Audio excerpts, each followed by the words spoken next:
युवक ने 10 ट्रक जहरीले कीड़ों के अपने खेत में छोड़ दिए, लेकिन वे कीड़े खाद का काम आए और फसल सैकड़ों गुना बढ़ गई। एक दिन जब वह खेत की जांच कर रहा था तो उसे एक भूखी नेवला मिली।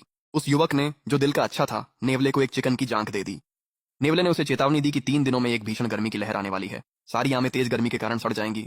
इसलिए वह दौड़कर खेत में गया और वहां ग्रीन हाउस और ठंडा करने की व्यवस्था लगाई। इसके अलावा उसने पड़ोसियों को भी समय रहते तैयार रहने के लिए आगाह किया।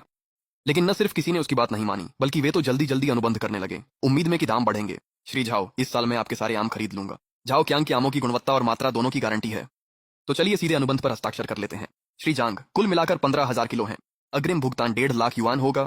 बाकी राशि डिलीवरी के बाद चुकता कर देंगे। आपके साथ व्यापार करना बहुत अच्छा लगता है श्री जाओ। ये आम तो पास के गांव के आमों से कहीं ज्यादा अच्छे दिखते हैं।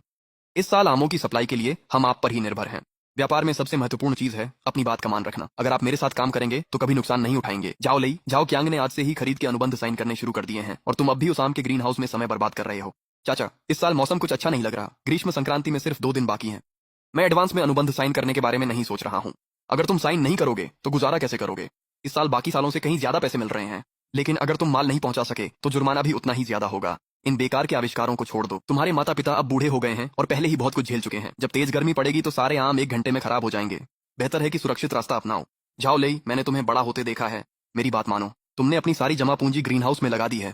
अब गुजारा कैसे करोगे? ली चाचा, सच में आपको मुझे मनाने की जरूरत नहीं है। आप भी अपनी जमीन के लिए काफी पानी तैयार रखें और कोई भी एडवांस अनुबंध साइन न करें। लेकिन बेटा, तुम अच्छी सलाह को क्यों नहीं समझ पाते? ये तो नई बात है। मैंने पहली बार आम के लिए ग्रीन हाउस देखा है। इस साल तुम्हारी फसल अच्छी हुई है। मैं तुम्हें आधे किलो पर 10 युआन ज्यादा दूंगा।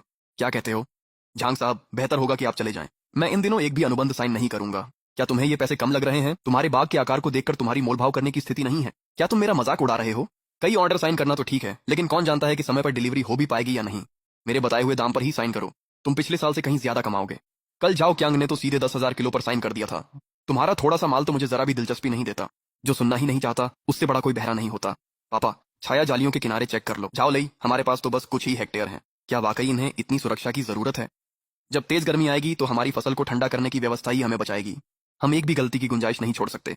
वांग लई, मैंने सुना है कि तुम अब भी मिस्टर जांग से मोलभाव करना चाहते हो। देखो, खुद पर तरस आता है। मिस्टर जांग ने जाओ क्यांग को जो एडवांस दिया था उससे पूरा डिक्की भर गया था। जाओ क्यांग ने बिना सोचे समझे मुझे ये सोने की कंगन खरीद कर दे दी और ये